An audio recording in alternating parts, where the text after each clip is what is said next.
Assalamualaikum warahmatullahi wabarakatuh. Perkenalkan, nama saya Najwa Veka Akila dari kelas 11 IPA 2 dengan nomor absen 26. Di sini saya akan menjelaskan tentang Sumpah Pemuda sebagai tonggak persatuan dan kesatuan. Di sini saya akan menjelaskan 4 poin, yaitu yang pertama, federasi dan front sama matang. Kedua, cita-cita persatuan. Ketiga, satu nusa, satu bangsa, dan satu bahasa. Dan yang keempat, nilai-nilai penting Sumpah Pemuda. Sebelum menjelaskan keempat poin itu, apa sih Sumpah Pemuda itu? Sumpah Pemuda adalah suatu ikrar pemuda-pemudi Indonesia. Ikrar tersebut merupakan hasil putusan kerapatan pemuda-pemudi atau Kongres Pemuda II yang diketuai oleh Sugondo Djodjo Puspito dari PPPI. Berdirinya Sumpah Pemuda ini didasari oleh keinginan para pelajar PPPI dan cendekiawan untuk menyatukan berbagai organisasi pemuda di Indonesia.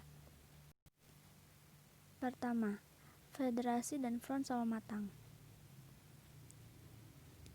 Gagasan tentang sebuah federasi yang menaungi persatuan organisasi pergerakan nasional tercipta dari Soekarno, Hatta, dan Sukiman. Hatta pada mulanya menyampaikan gagasan tentang perlunya front sama matang atau federasi organisasi kebangsaan untuk melawan Front Putih atau pemerintah kolonial Belanda. Soekarno sependapat dengan Hatta. Soekarno mulai melakukan realisasi untuk membentukkan front bersama pada 1927. Pada 17-18 Desember 1927, diadakan rapat di Bandung. Pertemuan tersebut menghasilkan sebuah kesepakatan untuk mendirikan Federasi PPPKI dengan tujuan yang pertama, mencegah perselisihan antar partai dan organisasi. Kedua, menyatukan arah dan cara beraksi dalam perjuangan kemerdekaan Indonesia.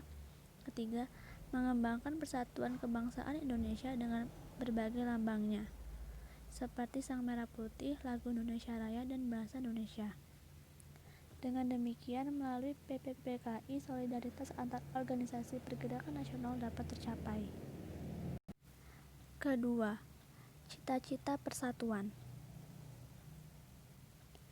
7 tahun setelah didirikannya Budi Utomo, pemuda Indonesia mulai bangkit meskipun dalam loyalitas kedaerahan. Pada tahun 1915 telah lahir organisasi pemuda yang pertama, yaitu Trikoro Darmo. Berkembangnya organisasi Jongjava telah mendorong munculnya organisasi pemuda di berbagai daerah. Selain berkembang organisasi pemuda dari berbagai daerah, juga muncul organisasi pemuda dari kelompok agama. Dengan demikian, telah terjadi perubahan pesat dan radikal di lingkungan organisasi pemuda. Organisasi pemuda saat itu semakin meluas untuk mencapai cita-cita persatuan Indonesia.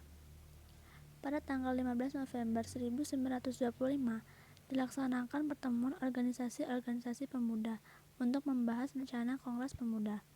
Maka pada tanggal 30 April sampai 2 Mei 1926 diadakannya Kongres Pemuda pertama yang diketuai oleh M. Tabrani. Dalam Kongres Pemuda I telah muncul kesadaran dan kesepahaman tentang perlunya bahasa kesatuan. Jadi, pada akhir Kongres Pemuda I itu sudah disepakati dan diputuskan bahwa bahasa persatuan adalah bahasa Indonesia. Dengan demikian dikatakan bahwa Kongres Pemuda I telah melahirkan keputusan yang mendasar. Ketiga, satu nusa, satu bangsa, dan satu bahasa.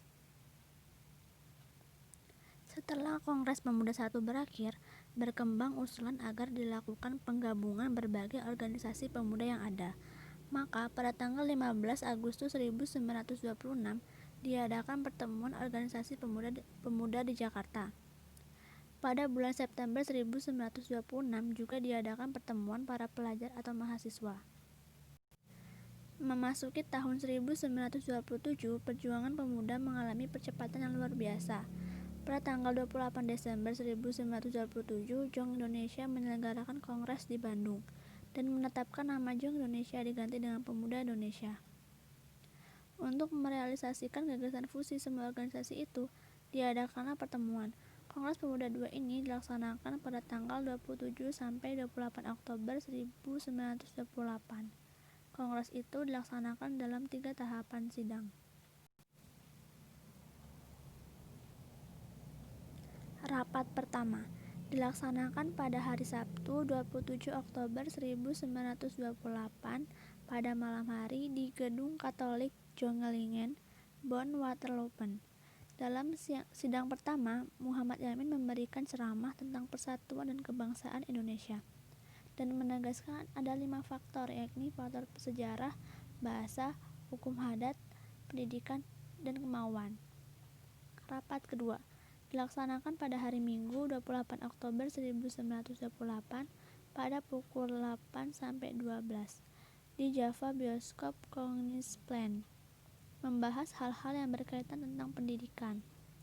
Rapat ketiga dilaksanakan pada hari Minggu 28 Oktober 1928 pada pukul 17.30 sampai 20.00 di Gedung Indonesia Club Gebo, Jalan Keramat Raya 106.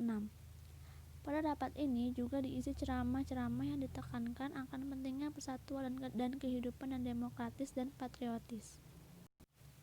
Setelah Kongres Pemuda II berakhir, Perkumpulan Pemuda segera menyiapkan untuk melakukan proses fusi. Pada tanggal 24 April dan 25 Mei 1929 diadakan pertemuan di Gedung Indonesia Club Gebo dan disepakati hasil fusi. Tujuan organisasi muda ini adalah membangun dan mempertahankan keinsyafan antara anak bangsa yang bertanah air satu agar tercapai Indonesia Raya. Yang keempat, nilai-nilai penting Sumpah Pemuda. Adapun nilai-nilai penting dari Sumpah Pemuda, yang pertama nilai persatuan, yang kedua nilai kemandirian, jati diri, kedaulatan atau penguatan nasionalisme, ketiga nilai demokrasi, keempat nilai cinta bangsa dan tanah air, kelima nilai semangat persaudaraan, dan yang terakhir nilai meningkatkan semangat gotong royong. Itu saja yang dapat saya sampaikan, kurang lebihnya saya mohon maaf. Wassalamualaikum warahmatullahi wabarakatuh.